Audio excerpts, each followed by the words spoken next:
गीता में हृदयं पार्थ, गीता में सारमुत्तमम्, गीता में ज्ञानमत्युग्रम्, गीता में ज्ञानं व्ययम्, गीता में चोत्तमं स्थानं, गीता में परमं पदम्, गीता में परमं गुह्यम्, गीता में परमो गुरु।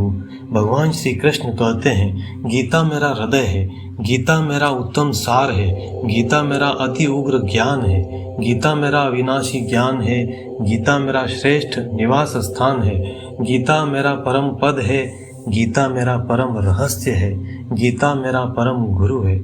मेरे प्रिय मित्रों, यह भगवत गीता का उपदेश हर प्रकार के व्यक्ति के लिए अमृत स्वरूप है। चाहे वह विद्यार्थी हो, महिला हो या पुरुष हो, चाहे वह किसी भी जाति, धर्म, संप्रदाय, वेश या देश का रहने वाला हो, भगवत गीता के इस विलक्षण ज्ञान को रोज नियमित सुनने से सुख, शांति, समता, चित्त की प्रसन्नता बनी रहती है एवं जीवन में आश्चर्यजनक लाभ देखने को मिलते हैं। यह दिव्य ज्ञान सुनने से जीवन की हर समस्या का समाधान मिलने लगता है।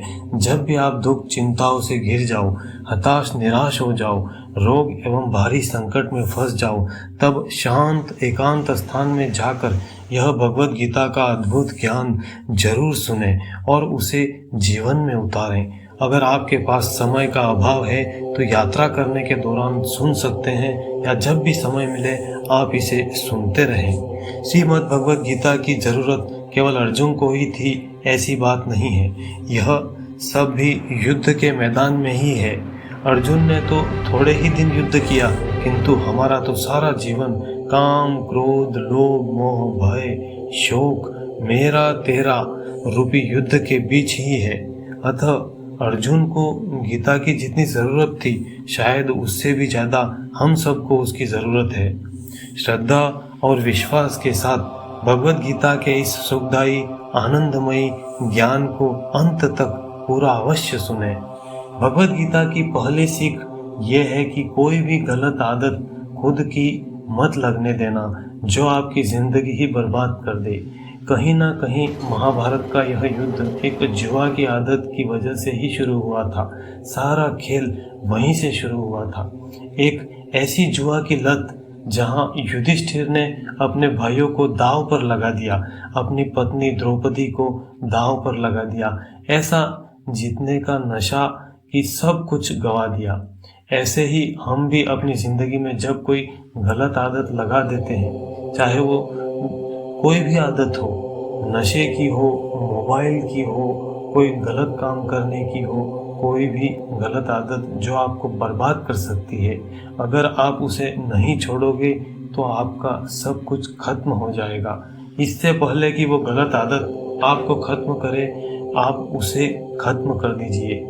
भगवत गीता की दूसरी सीख ये है कि आलसी इंसान कभी कुछ हासिल नहीं कर सकता। अधिकतर लोग सिर्फ योजनाएं बनाते रहते हैं कि मुझे बड़ा घर चाहिए, मुझे बड़ी गाड़ी चाहिए, मैं दुनिया घूमना चाहता हूँ, क्या क्या चाहिए, ये हर कोई सोच लेता है। लेकिन उस पर मेहनत करना वो बहुत कम लोग करते हैं, क्योंकि चाहना बहुत आसान है लेकिन उसके लिए कर्म करना मुश्किल है। एक अच्छा फिट शरीर हर कोई चाहता है, उसके लिए व्यायाम और एक्सरसाइज तो खुद को ही करना होगा। जो इंसान आलसी होकर बैठ जाता है, ना उसे अच्छा स्वास्थ्य मिलता है और ना ही उसे अच्छा जीवन मिलता है। जिंदगी में अगर कुछ पाना चाहते हो तो आलस्य को खुद से जरूर दूर कर देना। आलस्य के चलते आपको कुछ मिलने वाला तो नहीं, लेकिन जो आपके पास है आप वो भी गवा दोगे। भगवत गीता की तीसरी सीख यह है कि जिंदगी में अगर खुशी चाहते हो तो मन की गुलामी का त्याग कर दो। कई लोग कहते हैं कि हम करना तो बहुत कुछ चाहते हैं लेकिन कुछ कर नहीं पाते। पता भी सब कुछ है कि क्या करने से हमारी ज़िंदगी बेहतर हो सकती है, क्या चीज़ है जो हमको नुकसान पहुंचा रही है, लेकिन फिर भी कुछ कर नहीं पाते। समझते सब कुछ हैं लेकिन समझकर भी, चाह कर भी कुछ कर नहीं पाते। वो इसलिए होता है क्योंकि आप अपने मन के गुलाम बन चुके हो।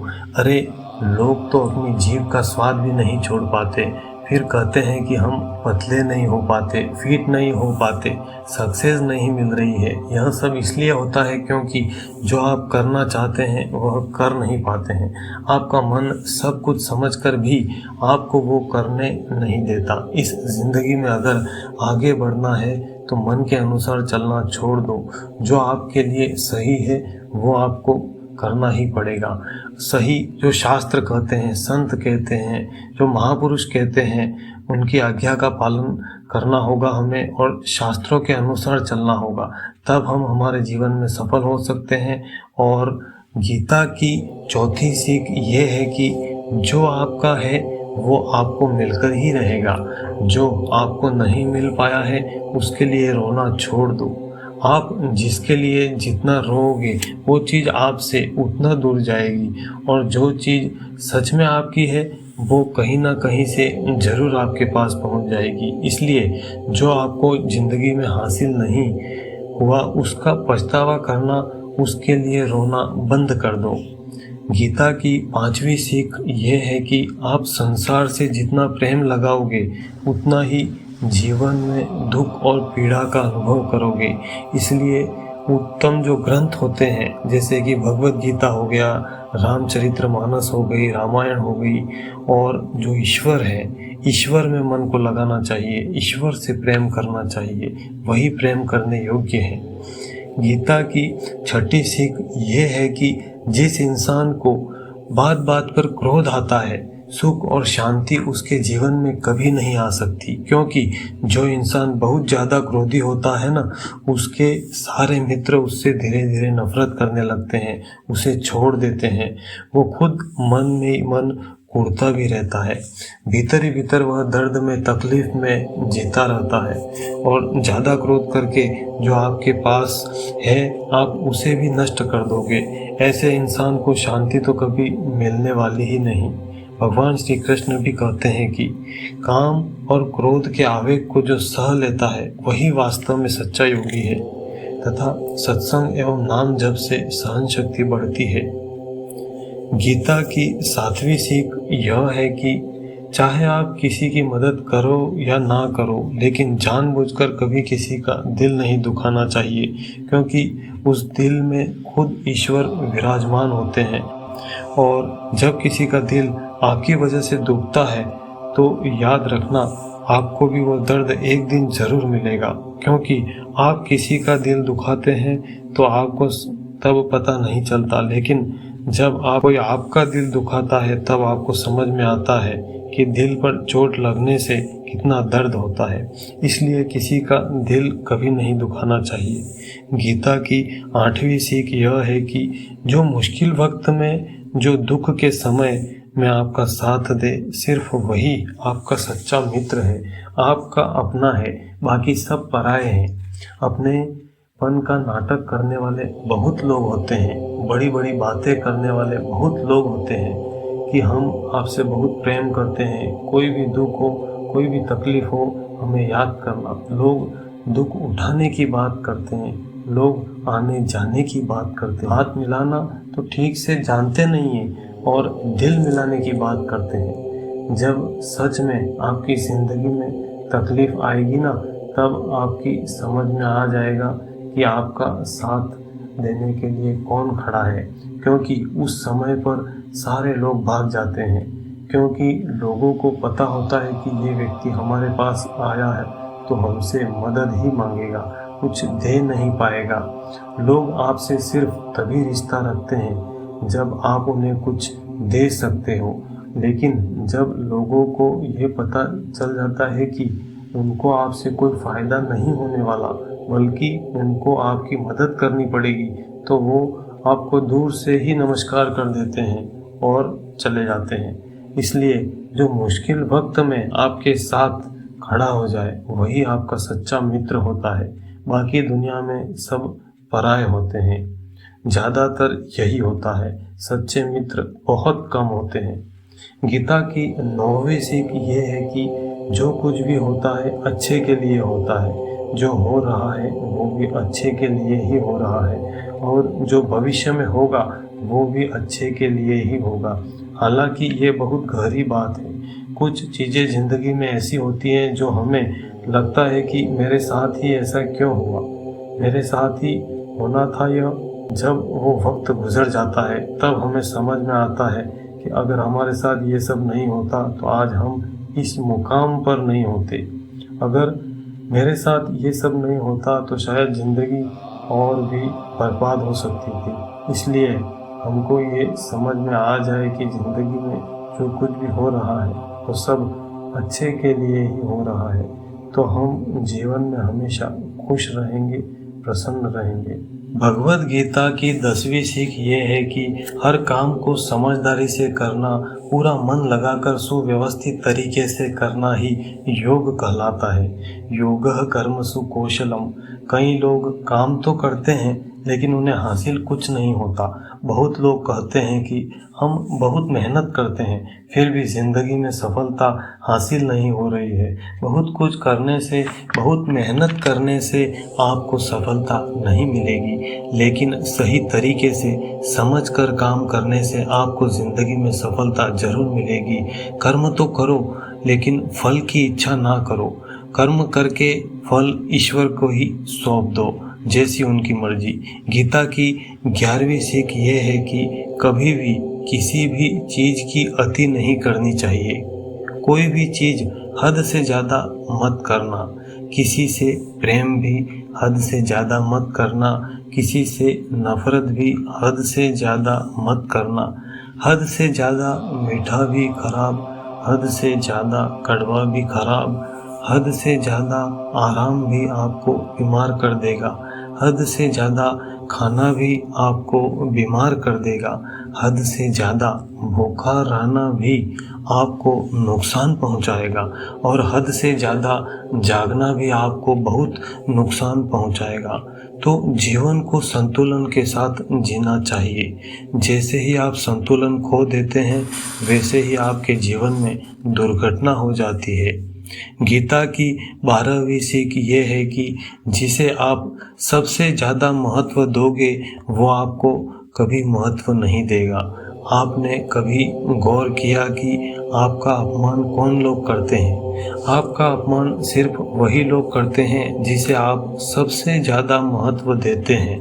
दूसरों की इज्जत करना अच्छी बात है, पर दूसरों की बहुत ज़्यादा खुशामद करोगे तो उनकी नज़र में आपकी ही इज्जत खत्म हो जाती है। इसलिए किसी को भी अपना सब कुछ नहीं बनाना चाहिए कि तुम ही मेरे सब कुछ हो।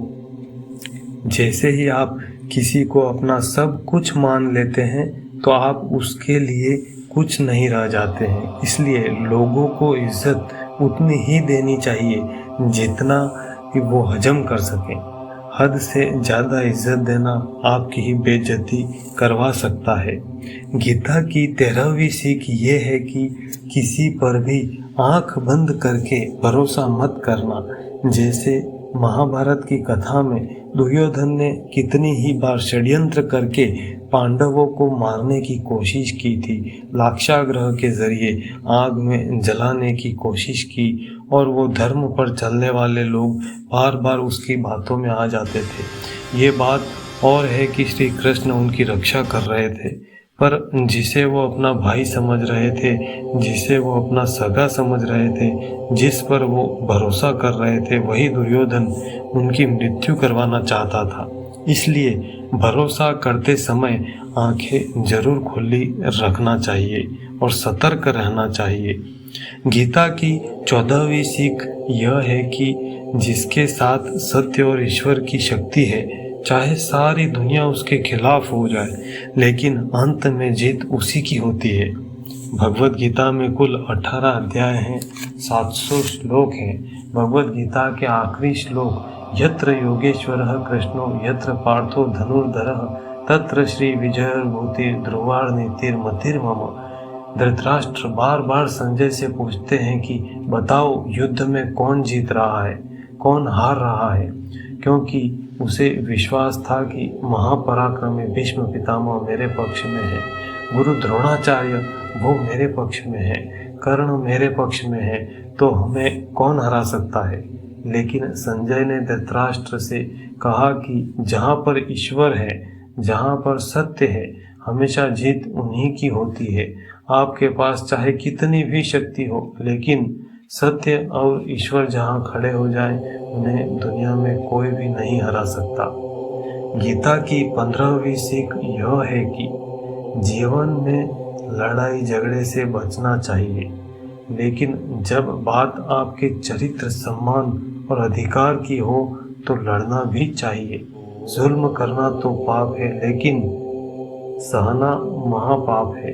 अर्जुन भी महाभारत का युद्ध लड़ना नहीं चाहते थे, क्योंकि सामने उनके अपने खड़े थे, लेकिन श्री कृष्ण ने उसे उपदेश दिया कि यहाँ पर बात लड़ाई की नहीं है, तेरे चरित्र की है, तेरे सम्मान की है, तेरे अधिकार की है। जो द्रौपदी के साथ भरी सभा में कौरवों ने अपमान किया, उसके वस्त्र उतारने का प्रयास किया, इतना बड़ा अधर्म किया, वो तुम्हें कभी नहीं सहना चाहिए। इसलिए बात जब चरित्र पर आ जाए तो चाहे वो अपना ही क्यों न हो, आपको उसके साथ जरूर लड़ना चाहिए। गीता की 16वीं सीख ये है कि चाहे कितना भी बुरा वक्त आ जाए, लेकिन जो इंसान जिंदगी में हिम्मत नहीं हारता वो सब कुछ हासिल कर सकता है। जब पांडव लोग जुए में सब कुछ हार गए थे, उनको 12 वर्ष के लिए वनवास मिला और 1 वर्ष के लिए अज्ञातवास मिला। वो भिक्षा करके अपना जीवन चलाते थे, वन में रहते थे, भयानक जंगली हिंसक प्राणियों के बीच समय निकाला।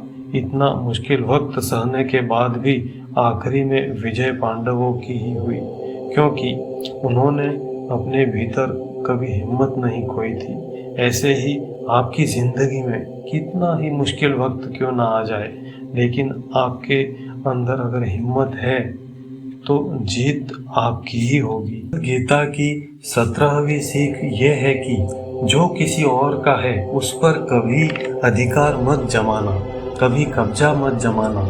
जब शकुनी ने षड्यंत्र करके पांडवों को हस्तिनापुर से अलग करवा दिया, एक खांडव प्रस्थ का राज्य दे दिया, जहाँ की भूमि भी बंजर थी, जहाँ कुछ नहीं हो सकता था, लेकिन पांडवों ने उस शहर को इतना सुंदर बना दिया, इतना वैभवशाली बना दिया कि हस्तिनापुर भी उसके आगे फीका लगने लगा।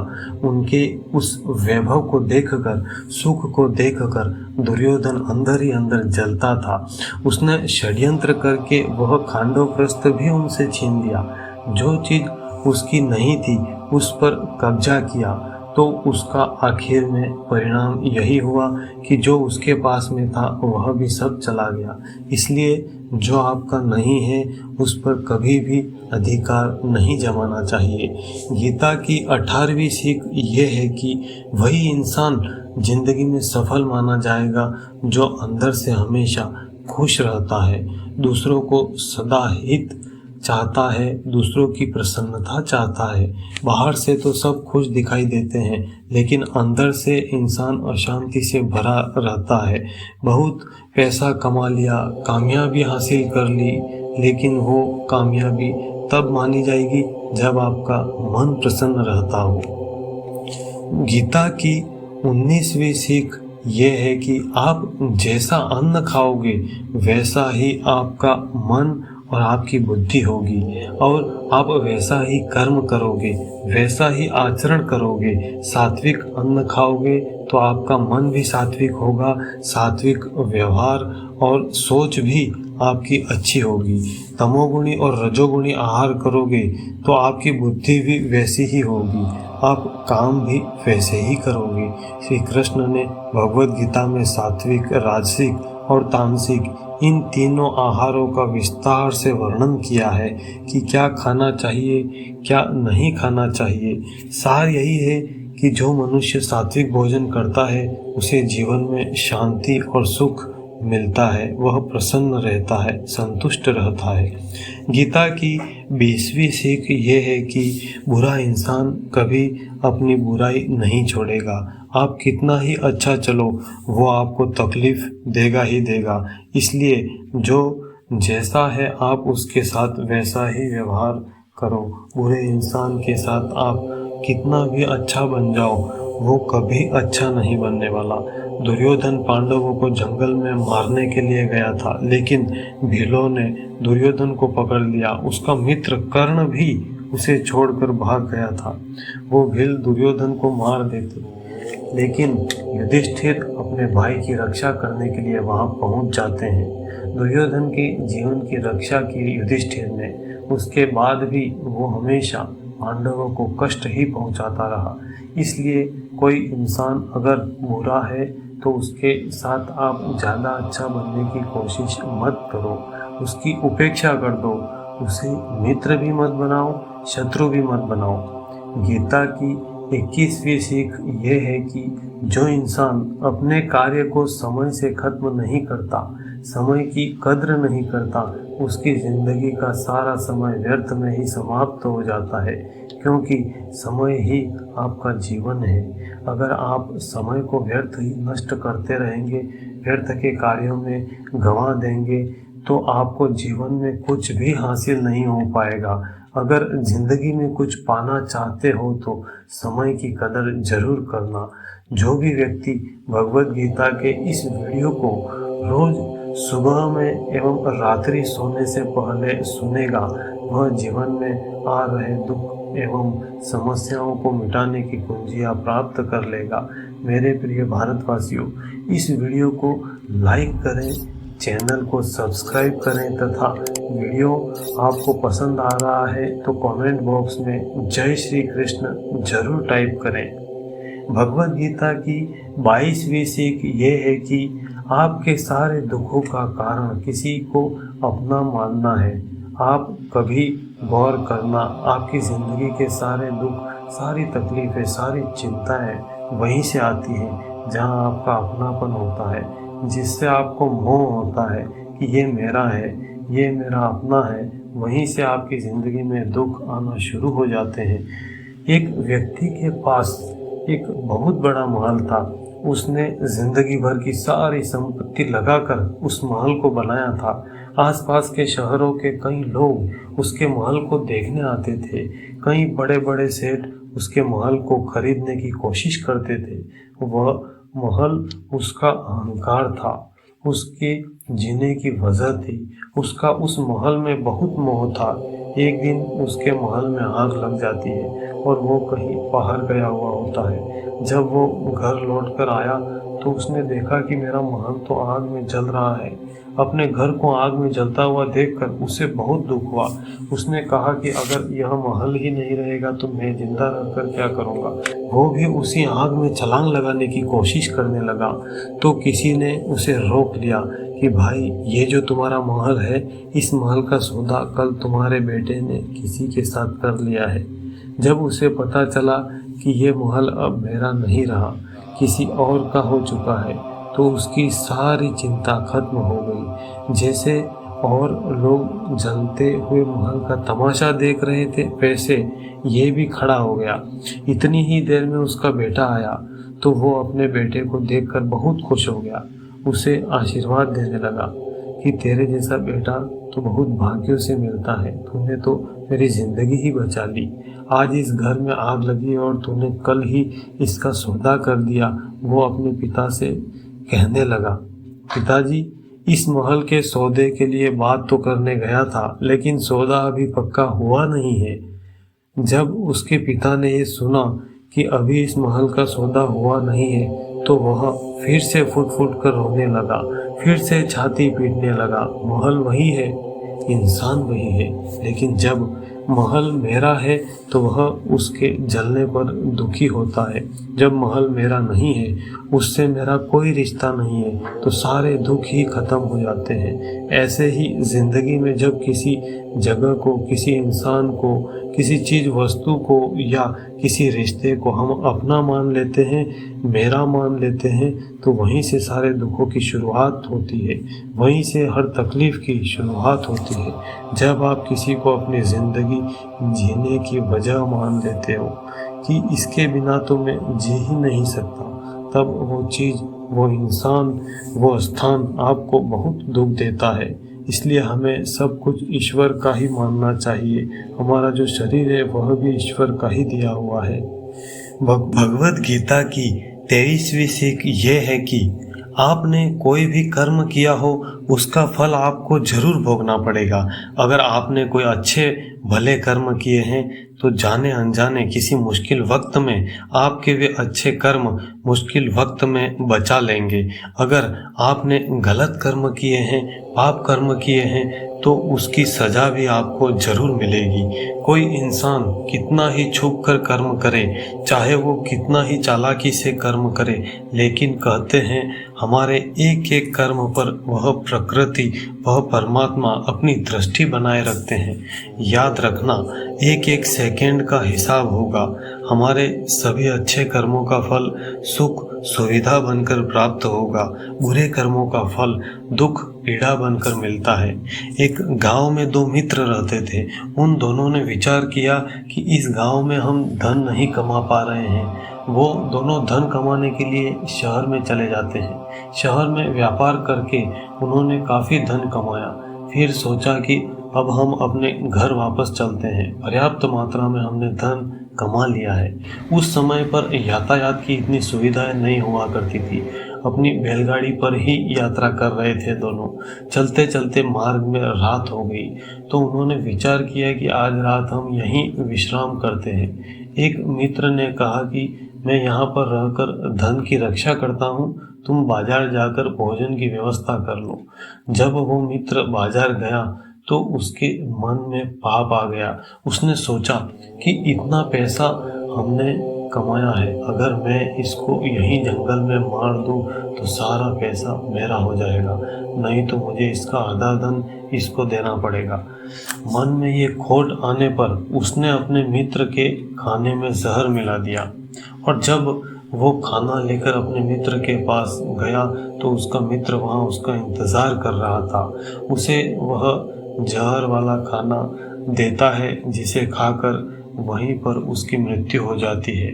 फिर वह गद्दार व्यक्ति सारा धन लेकर के अपने घर आ जाता है। फिर समय पाकर उसके घर में ही एक पुत्र ने जन्म लिया। जब उसका बेटा पैदा हुआ तो वह बहुत बीमार रहा करता था।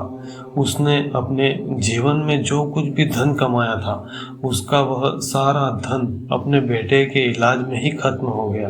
बेटा बड़ा होता गया और उसका धन नष्ट होता गया।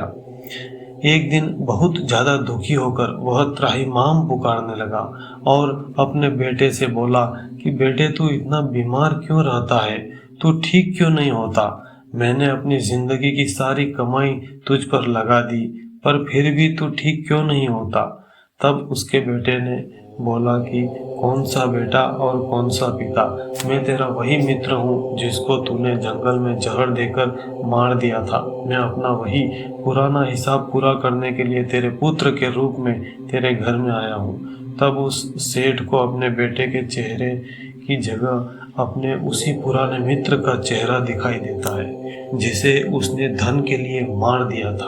आगे वह कहता है कि अब मेरा हिसाब बराबर और यहीं मेरा जीवन समाप्त होता है। इस कहानी से हमें शिक्षा मिलती है कि कोई कितना भी चतुराई से, बेईमानी से छुप कर पाप कर्म करे, लेकिन श्री कृष्ण से कोई कर्म छिप कर नहीं रह सकता है। देर सबेर कर्मों का फल भोगना ही पड़ता है। भगवत गीता की 24वीं सीख ये है कि आज में जियो, वर्तमान में जियो, कल की चिंता करना छोड़ दो। जो भी व्यक्ति अपने बीते हुए समय में, भूतकाल में या आने वाले कल भविष्य में खोया रहता है वो जिंदगी में कभी खुश नहीं रह सकता। आप तभी खुश रह सकेंगे जब आप वर्तमान में जी सकें, आज के आनंद को जी सकें। बीते हुए और आने वाले समय का कोई वास्तविक अस्तित्व नहीं होता, वो सिर्फ आपकी बुद्धि और आपके विचारों में होता है। उसकी कोई वास्तविकता नहीं होती, उसे सिर्फ आप अपने मन एवं बुद्धि के अंदर जीते हैं। जिसे आप वास्तविकता में जीते हैं वह आज होता है, चल रहा पल होता है। इस पल में ही जीना सीख लेता है, वह आनंद एवं प्रसन्नता में जीवन व्यतीत करता है। भगवत गीता की 25वीं सीख ये है कि जो आपके साथ अधर्म करे, पाप करे, गलत करे उसे दंड भी देना ज़रूरी है। अगर आप बार बार सहते हैं तो वह और अधिक जुल्म करेगा। इसलिए याद रखें, जुल्म करना तो पाप है, लेकिन जुल्म सहना दुगना पाप है। अर्जुन श्री कृष्ण से कहते हैं कि जिनसे मैं युद्ध करने जा रहा हूँ ये सब मेरे भाई हैं, मेरे गुरुजन हैं। मैं इनके सामने कैसे हथियार उठाऊं, इन्हें कैसे मारूं? तब भगवान श्री कृष्ण कहते हैं कि जिन्हें तू अपना मानता है वो सब अधर्मी है, पाप के पक्ष में खड़े हैं। और अगर तू इनका वध नहीं करेगा, युद्ध नहीं करेगा, तो समाज में और पाप बढ़ेगा। क्योंकि जब कोई ऐसे पापियों को नहीं रोकता तो ये और भी ज़्यादा पाप करते हैं। ऐसे ही जब कोई व्यक्ति आपके साथ अधर्म करता है, आपको बेवजह चोट पहुंचाता रहता है और आप बार बार उसे सहते रहते हैं, तो सामने वाले को बल मिल जाता है। वो आपको कमज़ोर समझता है, लेकिन जब आप उसके गलत व्यवहार को, अधर्म को रोक लेते हैं, उसका विरोध करते हैं, तब वो अपनी सीमा में रहना सीख जाता है। भगवत गीता की 26वीं सीख ये है कि किसी से भी हद से ज़्यादा मोह कभी मत करना। जिसमें भी आप अति मोह करेंगे तो वह आपको जरूर रुलाएगा। मोह की वजह से ही आप दूसरों पर आसक्त होते हैं, आपको अपमान भी सहना पड़ता है। कई लोगों को तो मोह की वजह से अपना अपमान दिखता तक नहीं है। मोह आपकी आंखों पर ऐसी पट्टी लगा देता है कि आपको सच और झूठ दिखाई ही नहीं देता। आप जो देखते सुनते हो बस उसी पर यकीन कर लेते हो। फिर चाहे आपको कितना ही दर्द मिल रहा हो, अगर आप किसी इंसान को ठीक से समझना चाहते हैं, किसी की सच्चाई जानना चाहते हैं, तो उसके लिए ये ज़रूरी है कि आप उसके मोह से शीघ्र ही बाहर आ जाए। वास्तविकता में रिश्ते दुख नहीं देते, आपका मोह ही आपको दुख देता है। जिस दिन मोह खत्म, उस दिन आपको किसी भी रिश्ते से कोई दुख नहीं मिल सकता, क्योंकि फिर आपको कोई फर्क ही नहीं पड़ेगा। भगवत गीता की 27वीं सीख ये है कि आप वो मत करो जो सभी लोग करते हैं, बल्कि वो करो जो आपके लिए सही है। जो हमारे शास्त्र एवं संत कहते हैं आप वही करें। स्वधर्मम निधनम श्रेय पर धर्म भयावह। भगवान श्री कृष्ण अर्जुन से कहते हैं जो तेरा कर्तव्य है, जो तेरे लिए सही है, जो तुझे करना चाहिए तू वो कर। क्योंकि अर्जुन श्री कृष्ण से कहता है कि ऐसा भयंकर युद्ध करने से तो अच्छा है कि मैं सन्यासी बन जाऊं। तब श्री कृष्ण अर्जुन से कहते हैं कि सन्यासी बनना तेरा धर्म नहीं है, तू क्षत्रिय है। तेरा धर्म तो यही है कि तेरा कर्तव्य तो यही है कि तू अधर्म का नाश करे एवं धर्म की रक्षा करे। उसी प्रकार हर इंसान का अपना कर्तव्य होता है, अपना अलग ही मार्ग होता है, तो हमें अपने कर्तव्य का पालन करना चाहिए। भगवत गीता की 28वीं सीख ये है कि जिंदगी में ज़्यादातर धोखा अपने वाले से ही मिलता है, क्योंकि जो आपका अपना है, खास है, उसे गहराई से आपके विषय में जानकारी होती है। वह आपकी कमजोरी जानता है, उसे सब पता है कि कैसे इसे चोट पहुंचा सकते हैं, अपमानित कर सकते हैं। ये कलयुग है, इसमें बाहर वालों की अपेक्षा अपनों से सावधान रहना भी आवश्यक है। महाभारत का युद्ध अलग अलग राजाओं में नहीं हुआ था, बल्कि एक ही परिवार के भाइयों में हुआ था। सब एक ही वंश के लोग थे। कितनी ही बार दुर्योधन ने जहर देने भीम को मारना चाहा, अनेक बार पांडवों को जान से मारने की साजिश की गई। सारी लड़ाइयाँ घर के अंदर ही होती है, इसलिए हमें सत्संग का सहारा लेकर सदैव सतर्क रहना चाहिए। भगवत गीता की 29वीं सीख ये है कि जो इंसान अपनी रक्षा खुद नहीं कर सकता, उसकी रक्षा भगवान भी नहीं कर सकते। भगवान श्री कृष्ण अर्जुन से कहते हैं कि हे अर्जुन, तू हर काल में मेरा स्मरण करते रहना और युद्ध भी करते रहना। तब अर्जुन कहते हैं कि यह युद्ध तो कुछ दिनों में समाप्त हो जाएगा, लेकिन आप कहते हैं कि तू हमेशा मेरा स्मरण करते रहना और साथ में युद्ध भी करते रहना। तो भगवान हमेशा युद्ध करने का क्या अर्थ है? तब श्री कृष्ण अर्जुन से कहते हैं कि अर्जुन, ये जिंदगी ही रणभूमि है। इस जीवन में सुख दुख आते रहेंगे, तुझे उनका डट के मुकाबला करना है। तुझे हर परिस्थिति समता बनाए रखनी है। सुख दुख, लाभ हानि, मान अपमान में सम एवं प्रसन्न चित्त रहना है तथा संघर्षों का सामना करना है। ईश्वर आपको शक्ति देते हैं, प्रेरणा देते हैं, लेकिन आपको अपनी रक्षा स्वयं ही करनी पड़ती है। भगवद गीता की 30वीं सीख ये है कि भगवान श्री कृष्ण कहते हैं, मनुष्य को चोरी, व्यभिचार, झूठ, कपट, छल, हिंसा, अभक्ष्य भोजन और प्रमाद आदि शास्त्र विरुद्ध नीच कर्मों को मन, वाणी और शरीर से किसी प्रकार भी नहीं करना चाहिए। मेरे प्रिय भारतवासियों, इस वीडियो को लाइक करें, चैनल को सब्सक्राइब करें तथा कमेंट बॉक्स में बताएं कि यह वीडियो आपको कैसा लगा।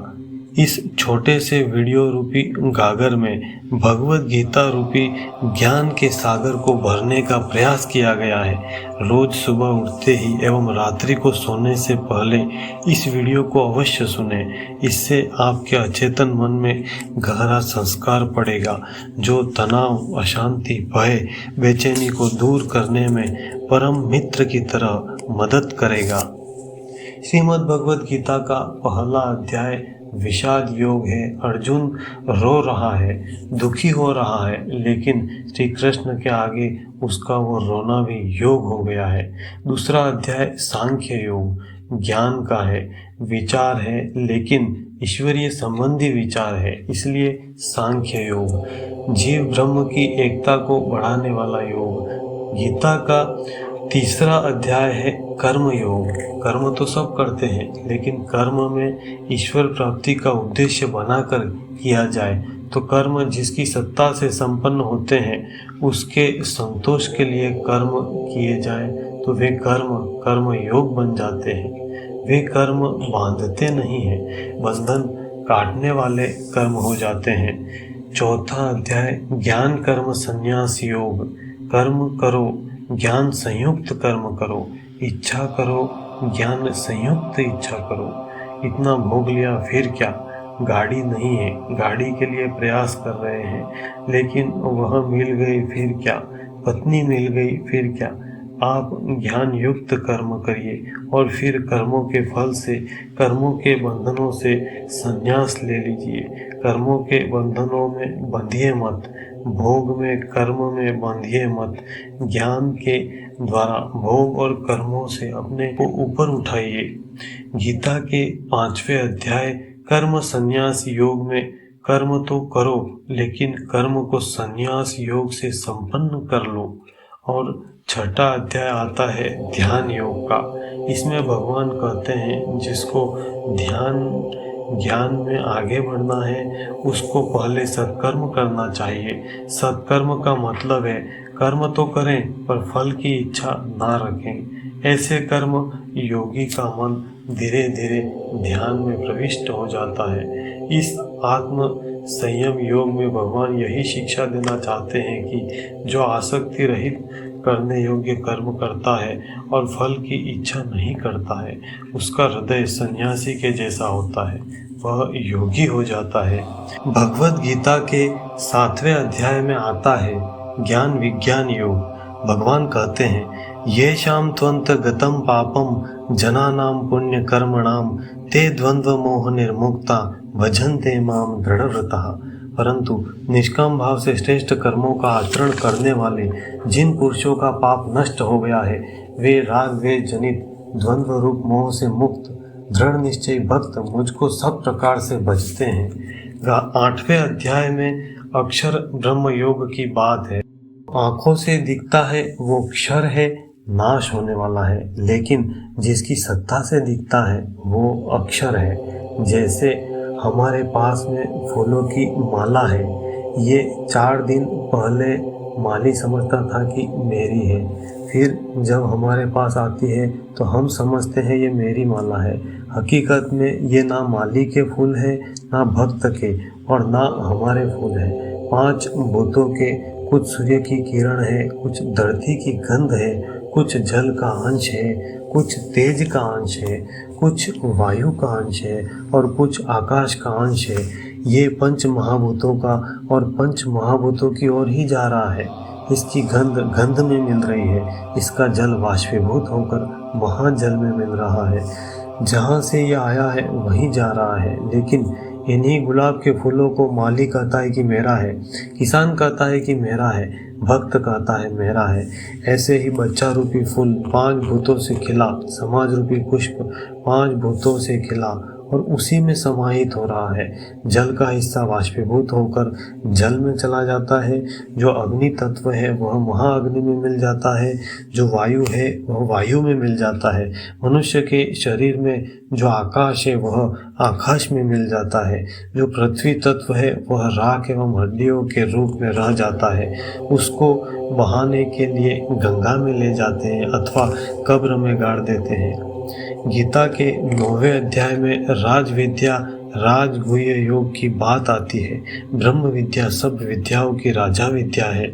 मटका बनाने से लेकर रॉकेट बनाने की विद्या, अंतर्ध्यान होने की विद्या, दूर देश में क्या हो रहा है वह जानने की विद्या, अन्य लोकों में जाने की विद्या, सभी विद्याएं अपनी अपनी जगह ठीक है, लेकिन ब्रह्म ज्ञान की विद्या सबसे श्रेष्ठ विद्या है। यही राज विद्या है। यह सुख देने वाली है, इसका फल शाश्वत है। गीता के 10वें अध्याय में विभूति योग में भगवान ने अर्जुन को उपदेश दिया है कि सर्वत्र ईश्वर के दर्शन करने हो तो खास खास जगह ईश्वर को देखो। जैसे जल है, उसे पौधे में सींचो तो अंगूर में रस बन जाता है, ये भगवान की विभूति है। सूखा घास गाय खाती है, उससे दूध दही मक्खन मलाई दे देती है, ये भगवान की विभूति है। गीता के 11वें अध्याय में भगवान ने अपना विश्व रूप बताया है। उस विश्व रूप का दर्शन करने से मन जल्दी शांत होने लगता है। जहाँ तहाँ उस ईश्वर को ही देखने का अभ्यास करो तो मन जल्दी शांत हो जाएगा। पक्षियों की किल्लोल में भगवान का वैभव है। चंद्रमा का चमचम चमक रहा है तो उसमें चमक है, सुंदरता है, वह उस परमात्मा की है। इस प्रकार आपके हृदय का जो चिंतन है वह ईश्वर के वैभव को प्रकट कर देगा। 12वें अध्याय में भक्ति योग, भगवान का भक्त कैसा होता है। वो किसी से द्वेष नहीं रखता है, किसी से बोलचाल हो भी जाए तो घाट नहीं बांधता है। जैसे युधिष्ठिर भगवान के भक्त हैं, दुर्योधन तो उनसे द्वेष रखता है, लेकिन युधिष्ठिर को दुर्योधन के लिए द्वेष नहीं है। युधिष्ठिर महाराज तो दुर्योधन को भी सूर्योधन बोलते थे। भक्त किसी के लिए भी द्वेष नहीं रखता है। 13वें अध्याय में क्षेत्र क्षेत्रज्ञ विभाग योग की बात आती है। जैसे खेती और खेती करने वाला किसान अलग है, वैसे अपना स्थूल सूक्ष्म और कारण शरीर है। खेती और जीवात्मा है किसान, वो इन शरीरों के द्वारा जैसे बीज बोते हैं वैसे ही फल खाने पड़ते हैं। कर्म करने में सावधान रहें और जो फल अभी मिल रहा है उसे भोगने में संतुष्ट रहें, तो कर्मों का प्रभाव नहीं पड़ेगा। कल का किया हुआ कर्म आज के लिए प्रारब्ध हो जाता है। कोई थोड़ी मेहनत में ही सफल हो जाता है तो उसने पहले अच्छे कर्म किए हैं जिसे वह आज भोग रहा है। अगर आप अभी दुष्कर्म करते हैं, गलत कर्म करते हैं तो आने वाले समय में वह दुखदायी हो जाता है। 14वें अध्याय में गुण त्रय विभाग योग में सत्व गुण, रजोगुण, तमोगुण।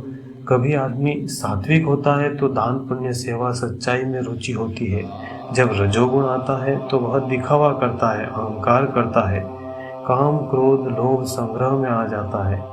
जब तमोगुण आ जाता है तो आलस्य, निंद्रा, भय, शोक, निंदा, ईर्ष्या में चला जाता है। कभी आदमी देवता जैसा होता है, कभी मनुष्य जैसा होता है तो कभी दैत्य जैसा स्वभाव हो जाता है। अच्छे से अच्छा व्यक्ति भी कभी ऐसा कर्म कर बैठता है कि लोग विश्वास ही नहीं कर पाएंगे। कभी कभी दुष्ट आदमी के द्वारा भी ऊंचा विचार, ऊंचा कर्म हो जाता है।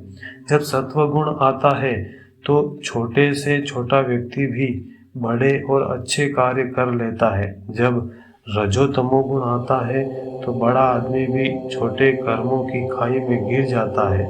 ये गुणों का उतार चढ़ाव होता रहता है, इसलिए ईश्वर के साथ अपना तादात्म्य बनाए रखो।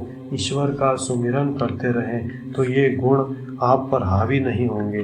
15वां अध्याय पुरुषोत्तम योग। पुरुषों में जो उत्तम पुरुष है वह परमात्मा श्री कृष्ण स्वयं है। उसके साथ मेल करने की बात है, उसके स्वरूप को जानने की बात है।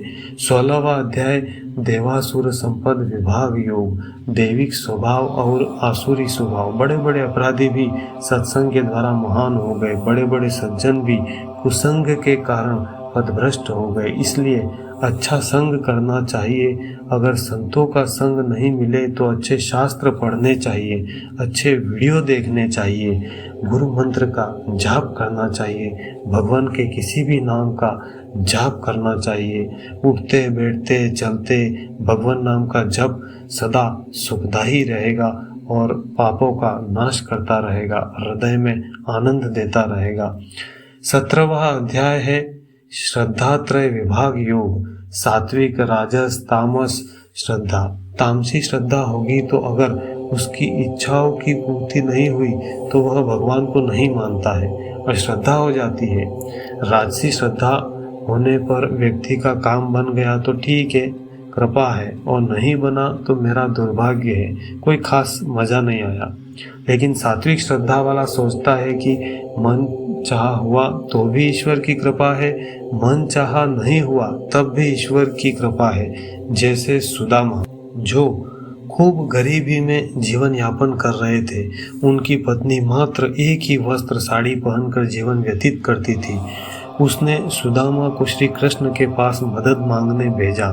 जब सुदामा श्री कृष्ण के महल के द्वार पर जाते हैं तब द्वारपाल से श्री कृष्ण को अपना परिचय बताते हैं। द्वारपाल दरबार में श्री कृष्ण को कहते हैं कि कोई गरीब वृद्ध द्वार पर खड़ा है, कहता है मैं सुदामा हूँ, श्री कृष्ण का मित्र हूँ। ऐसा सुनते ही श्री कृष्ण अपने सिंहासन से छलांग लगाते हैं और दौड़कर सुदामा के गले लगते हैं। उसे लाकर सिंहासन पर बिठाकर सुदामा के पैर धो रहे हैं। भगवान श्री कृष्ण भक्तों के भी भक्त हैं।